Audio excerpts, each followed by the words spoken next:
another episode of 305 Takes. Me and Angel are back, getting you guys ready for the NFL season. As we're taking a little bit of a break, we're ready to jump in head first into this NFL season. I know there's a lot of things to be excited for, honestly, for a lot of different teams and fan bases across the league because I don't know about you, Angel, but I think this NFL season's pretty wide open. It kind of is. The only thing that kind of scares me is just the AFC is you could generally pick anyone to win, whereas the NFC I do feel like it's maybe a four-team race, like at best, unless there's some dark horse that we just don't know.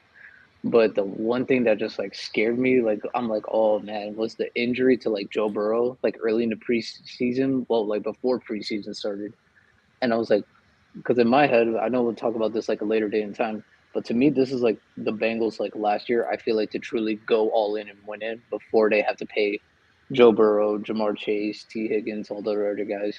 But I'm excited. We're back. Obviously, we took, like Miles said, a big break. One, just because we both have personal stuff going on.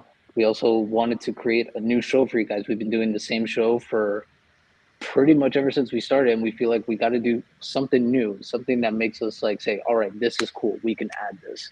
But I'm excited, man.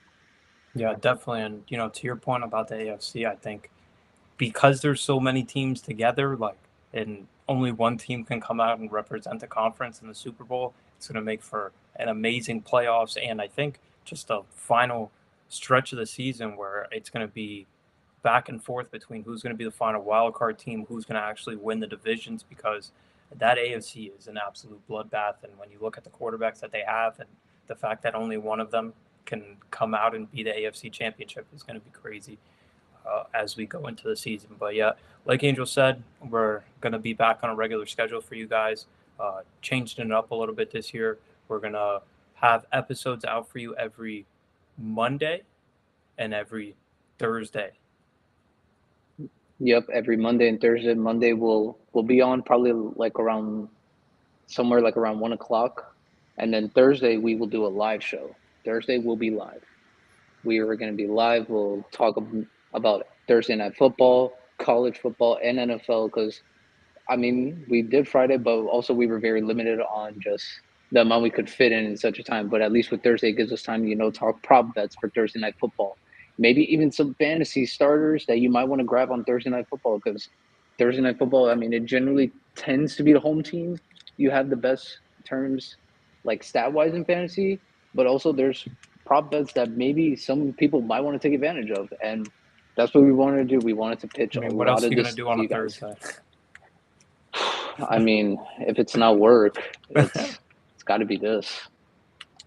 Exactly, exactly. So we're excited for you guys to get this new content out there for you, new schedule. Like Angel said, be live every Thursday. So anybody that wants to tune in, watch this live, be our guest, throw some questions into the chat. We'll answer them live. If you guys have any questions following the Thursday night football games or anything that you want us to cover while we're on live, but definitely excited to be back. And Angel, as we look into this football season, what is one thing that you're looking forward to most of this upcoming season?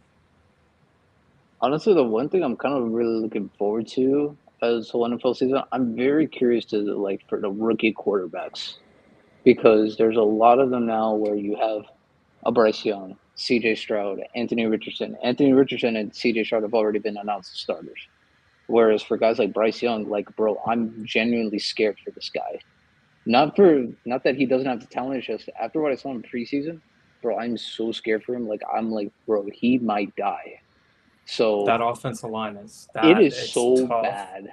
It is and bad. he's got a lot of slow receivers too. So it's There not like none he's of got a them bunch of have like burners true where speed. If yeah, they would have kept Terrence Marshall, maybe that could have at least helped in terms of like the speed element. But that yeah. I'm excited for these young quarterbacks because there's a lot of hype about this class. Obviously, one of them being Anthony Richardson.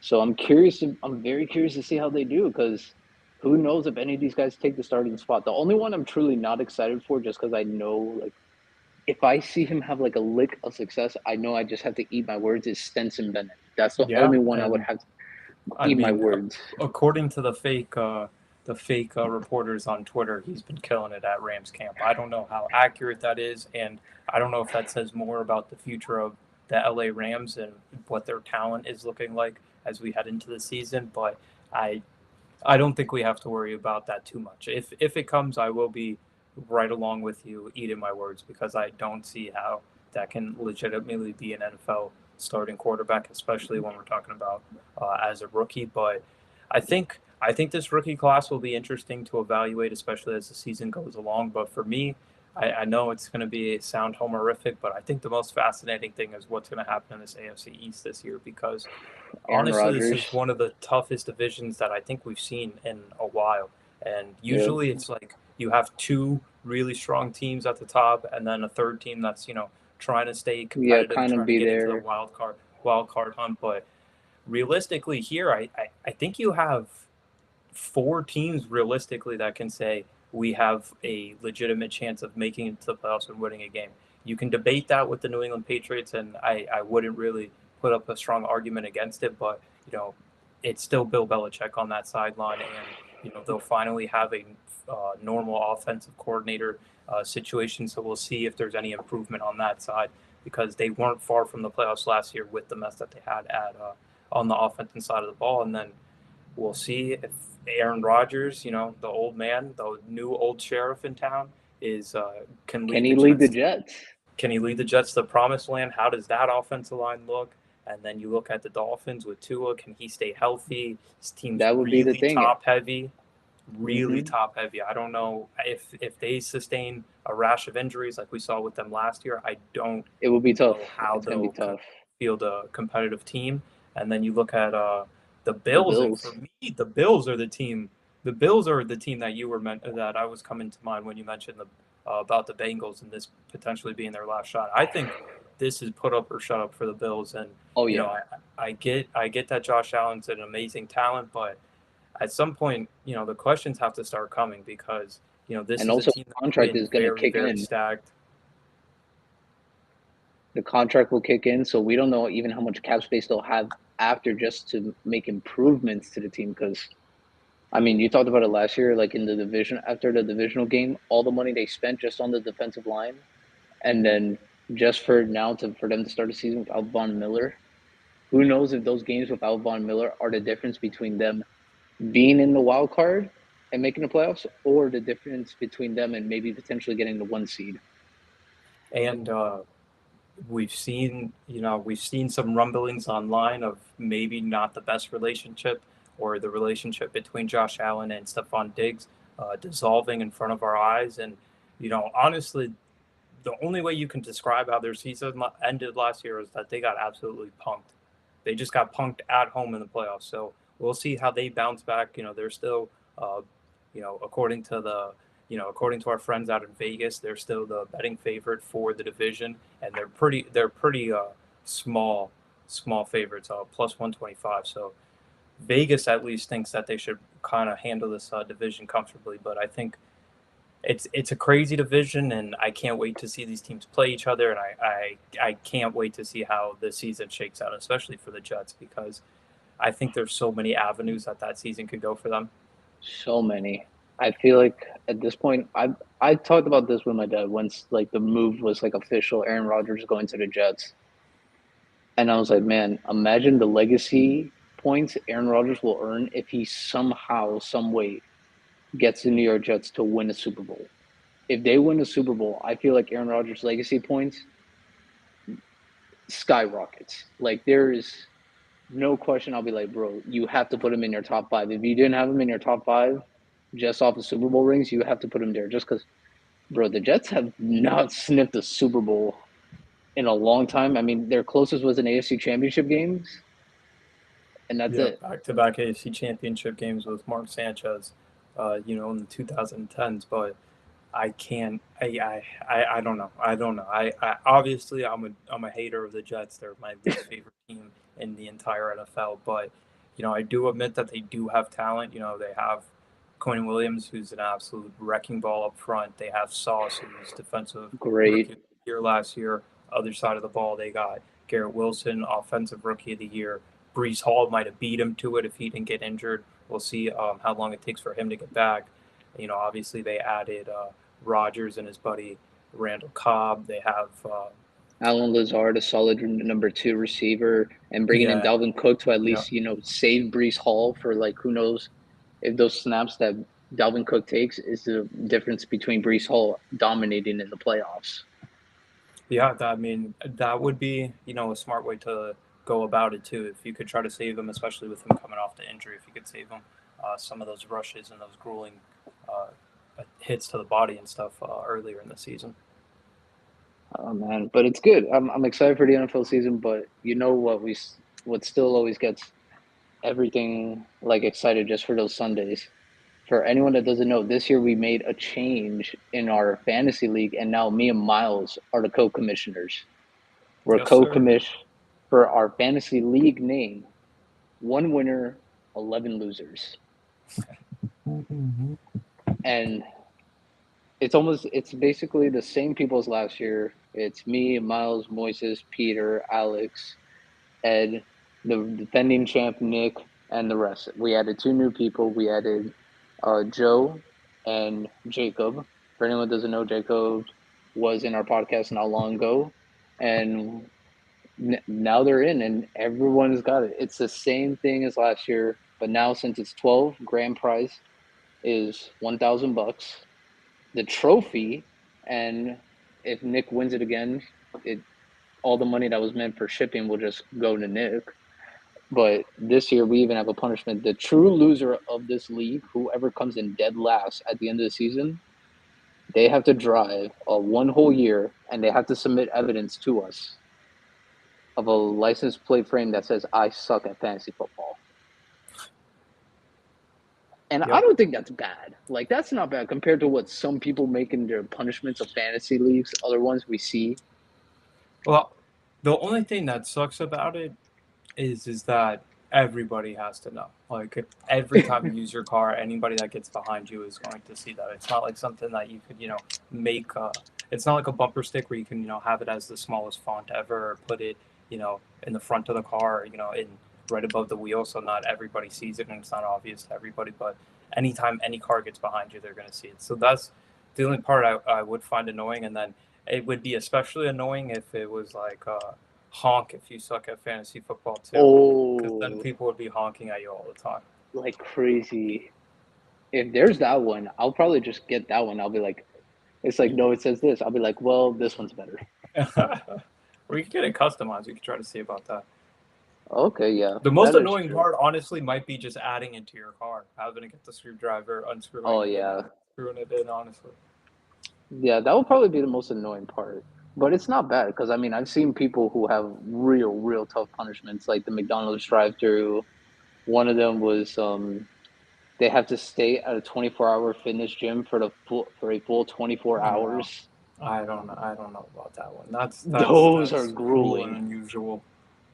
One of them I saw was the loser has to fly from like one part of the United States to the other Yeah, within a I span saw of that. 7 days. I saw that. I saw that. I saw a crazy one on TikTok that was like oh my goodness. It was like loser of fantasy has to fly to a third world country without his phone or his wallet. I was like, bro, you're trying to get people killed out here. TikTok, what is going on? That is Unless they not speak the language of where they're going to, they that are is done. not something I advise anybody to do. I was like, oh my gosh. I hope people don't use that as a last place punishment. Oh my gosh, that's a scary one. But I am excited because our draft is on Sunday, Sunday 7:30. And for anyone that, well, none of you guys know, usually for the draft order in our league, we do a simulator. And Miles sent me the simulator last year in a group chat for our fantasy league, and it's kind of like a horse race, but it's a 100-yard dash. And guys, I kid you, I do the race three times to make sure it's even for everyone. I put everyone's name, I mix the orders up three times, and then I race three times. This was Moises ended up with the first pick overall. After his season last year, I think he deserves the first pick. But this is what happens. Miles finished 12th in the second race, and out of nowhere in the third race, Miles gets second. So Miles goes away with the second overall pick. I'm just like, what? And what's crazier, Alex went from first in the second race to 12th. So he literally jumped. Well, he moved back 11 spaces. Like Yeah. those were the two craziest jumps I ever saw in that race. Yeah, second to represent my second place finish in last year's league, unfortunately. But I am excited for that second overall pick. Been doing a bunch of mock drafts. I'm currently in one right now that started yesterday for a dynasty league, and we started Oh, it yesterday at 7 o'clock in the morning, and there was 8 hours in between each pick. You had up to 8 hours to take it, and then once everybody got home 7:30 we did 15 minutes of pick, and I think we got to like round 15, and we opened it back up at 7 o'clock in the morning again today, and we're currently on 8 hours per pick. So it's a 2 day affair so far. that one would make me cry. Yeah, that one takes a lot of strong internal fortitude to get through that one. But with it being a dynasty league, it is fun to take chances on some of these young and up and coming guys instead of just having to deal with some of these older players that you might not think will produce, but you don't want to take the risk of having a rookie and getting zero all the time. But maybe bet on the potential for next year. So that's always something to keep in mind, especially when we talk about fantasy. And obviously, every league has different rules on scoring or roster, whatever it may be. Two quarterbacks, two flexes, whatever the case may be. So as you guys are preparing, because I'm sure there's going to be a lot of drafts this weekend and early next week because of the fact that the season is about to start. So just keep it in mind how your uh, league is set up as far as roster and as far as scoring, because you might be able to take advantage of either how the board falls or maybe take advantage of some of the co-owners in your league. That's true. And we actually even made a rule change. We talked about it for like really early for defense, just the scoring on defense. So for we talked about it when we first like said, all right, we're co-commissioned, like we'll change the scoring to defense because in today's game, if your defense allows like 300 yards, that's really good. That's That's what I'm saying. That should be some amount of points. yeah. So like because before in ESPN it was like if you have 300, you get like I think it was like -1. I changed that. I'm like no. So I sent like Myles the changes like for the scoring of defense because like come on, like in today's NFL when everyone passes the ball and at least almost every game on offense, each team minimum gets like 400 yards on offense. Or at least 350 is what I'm saying. Yeah, Like like 300 to 399. Like if you give up 350 yards, like your defense, I wouldn't say played bad. Like I would yeah, say your defense played well enough for you to win the game. exactly. So there you shouldn't lose any points for that. There's no reason you should.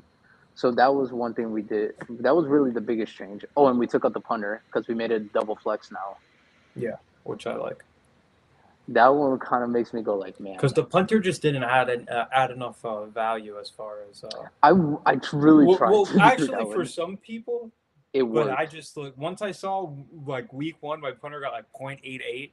I was like, okay, I really don't care. I'm just gonna stick with this guy. See when he has a bye. So like, I don't get the 0 points. But once I saw like it wasn't gonna be like a huge size gap, I was like, all right, I'll just ride it out. I forgot there was one person. He had like the number one punter every week. He was averaging like 12 to 15 points off his punter, which is that's really good. Which is why I'm saying you got to pay attention to the strategy because I didn't even look at the inefficiency I could have gained from having a solid, legit punter. And even it probably didn't even have to be a solid punter. Probably just one of the punters on the worst teams Yeah, I the scoring for because you're punters going to get a bunch of yards. was 0.03 per yard. If you got a touchback, that was -1, and if you got inside the 20, it was +2. Yeah, So if you had a legit like good punter who would get a punt inside the 20, like you were solid, like yeah. you were set. So at least that part was good. But I'm excited now. I mean, it's gonna be fun. So we have that draft on Sunday. I have another draft on Saturday at 7, and that one I'm kind of I was so curious on this one. Moya, who's also in our league, he's the commissioner of that one. Bro, I found out everyone in that league went to we all went to the same high school. Oh, really? At the same times or different times? I know like most of them. There were others Okay. like I see the names, but I was like, if I see the face, then I'll know. Like I'm like I'm gonna see the names, and I'm like, wait, I know this guy. I just have to like put the name to a picture. That's pretty cool. I didn't even, because I have one. I believe it's next Tuesday, which is my Lost Boys League, and those are all my friends from high school, but we all didn't go to the same high school. Okay, fair enough. Yeah, so I had that one. That one's the one where I was fighting for my life to get into the playoffs last year Oh because yeah, the year before I had one, so I was like, I can't be the defending champion and not make it to the and playoffs, and I still didn't make it to the playoffs. that's true. Oh man. Oh, and this year, bro, I am like you. I did a couple of mocks. I did like 4 mocks ever since I released the draft order. Bro, I hate my first pick. I hate my first pick. What position? I'm 9. Oh, Bro, that's I'm tough. either stuck with like That's tough. not to say they're bad players. I just don't like the position to get them. I'm stuck either I stick at 9 and if like let's say the board falls like in order the way it does, Hmm. I have Saquon Barkley and Tony Pollard. Or no, Saquon Barkley and Derrick Henry at 9 or 10 and then I'm like, "Oh my gosh." And then like the Nets best receiver is Devontae Adams and I'm like, "Bro, Yeah, I'm that's a one of tough Jimmy spot. G's like biggest haters. Like this isn't even funny. You might as well just take your boy Patty at that point. I don't know if I just reach and go maybe Yeah, Diggs. and and mess up the board. I say you just reach and mess up the board at that point. Oh my! And then after that, like I know I got Ed and Ryan picking. Oh, and that's a strategy also for anyone. If you know the managers, like the other managers, like who their draft strategy or their favorite team, do that in terms of like picking the players. Because I did that last year when I found out Moises was was the pick behind me. I made a conservative effort to pick Lamar and Mark Andrews before Moises even had a chance to take them. I get you. I get you. Because especially with a fantasy player like Moises, he's going to call you for offers later in the season. So if you have two people that you already know appeal to him at the draft, then you might be able to set yourself up for something later in the season. Yeah, so I'm like, all right, what Saints player outside of Chris Olave does Ed want? That was the only thing. Probably no one, unless he wants Slant Boy. Oh, Thomas. Unless he wants the slant king. I mean, he loves his Saints. He loves his Saints.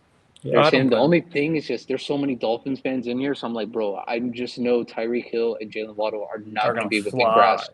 They're They're not gonna going to fly. grasp it like within close. If I have them, I'm like, all right. I know some of them love the. Everyone loves Tyreek, but I'm like, Yeah, dang, how many people love Waddle just as much as Tyreek? That's I feel like you. my. I feel you. It So I'm like, depends on how high he'll go, and then I want to see in my leagues that aren't keeper how overdrafted Etienne gets drafted. ooh, Because I mean, I think he's a good football player. I just don't know how utilized he's going to be, especially right away, too. I think he's yeah. somebody like we saw with Javante Williams a couple years ago. We saw with Kenneth Walker last year, where they come on during the later stretch of the season. It's interesting. It really is, but it's gonna be cool. I'm excited for the draft, and then I just know after draft day, it's gonna be tough now with trades to me, just because I'm like, all right, it's 12 people, so teams are not gonna be that stacked as compared to Yeah, last year. exactly. And then it's like, all right, trades now. Do you want to go for quantity or do you want quality? It's Yeah. like, do you want a bunch of guys that can equal this, or do you want one guy that equals this much? So And I'm it's like, usually a quantity trader. I try to give 3-for-1s or yeah, something like that. That's why I usually try to draft for depth and or overdraft at one position so I can do a 2-for-1 or a 3-for-1 if I need to. I definitely know one thing. I know, I know. Well, I don't know if you're going to use the strategy this year, just because since now it's double flex. I know you always said tight ends early, like second round is like usually your earliest for tight ends. And then Yeah. I just said in my head, I was like, bro, if Travis Kelsey falls to me at 9, I'm taking him, and then maybe who knows what I could get from Myles for Travis Kelsey. Maybe Well, the that could only work. thing is this year I'm actually low key excited for the tight end position because I actually think there are some sleepers. Yeah, I think I there are root. some sleepers. And I and do like. I hate to say it, I wouldn't be surprised if Kelsey falls off this year. Like that would not be the most surprising thing in the world. Like still think he'll be really productive, but I don't know It if just they're won't going to be at go the all level of what snowball it's as they been. yeah. as they've been going. I mean, at some point they got it. They got to. I mean, they have to struggle a little bit. Yeah, I mean, he'll still get 1,000 yards, which is great for a tight end. Like that, Yeah, that's still he's still yeah. gonna get 1,000 yards. He'll probably get maybe close to like 8 or 9 touchdowns, which is awesome. Like I don't think anyone will like say, "Bro, that's an amazing season." It's just Travis has given To us such a compared to what he's standard. been, yeah, Yeah, the exactly. standard of what he's been at is unbelievable. But I mean, we'll see. I know I have to get now like I have to have like 6 receivers on my roster now. I need like 6 receivers, and at Yeah, least I'm four always of gonna them go have to heavy on be at receiver. one or at worst a two. Yeah, I'm always. I think for the rest of my time playing fantasy, I will never struggle at receiver, just because I'm gonna overdraft in the draft, and then I'll figure out a running back later. Because there's always gonna be an injury in a backfield or a rookie come on late. So Yeah, so I'm that just gonna always keep my happens. waiver claim for a running back or even potentially a quarterback, depending on if I draft quarterbacks before. If I Yeah, draft running backs before quarterbacks and end up with a kind of a journeyman guy. that could be, but I mean, we'll see. I know you got the second pick, so then you get pick number 23 net. So you got to wait 22 That's picks. that's You're that's gonna be dreading on that one. deep. That's deep. That's the only thing I don't like about the end. So if you have one, like 1 to 3, and then from like 10 to 12, you're really like waiting, Yeah. waiting. The only thing is I don't like seven because you're just kind of outside of that like elite tier guy in the first round, Yeah, unless someone does something crazy and somebody falls. yeah. I even talked to Dom. Dom has pick number 7, I think, or 6, and he was like, "Bro, I'm pissed." I'm like, "Bro, I would take your draft spot in a heartbeat." I really don't care, honestly. Like it's good. You have to draft at some point, and I Yeah. feel like unless it's the Um, first pick and you have your pick of that's choices. the first thing he wants. He either wants the last pick of the first or the first pick in the first. But the only thing about the last pick of the first, is that you don't pick again until the first pick of the third. Like I get that you have the back to back, but after that you have to go through the whole second round, and those are a bunch of good players Yeah, coming off the board. a bunch of good players. Yeah, But I mean, we're gonna see. We're gonna see.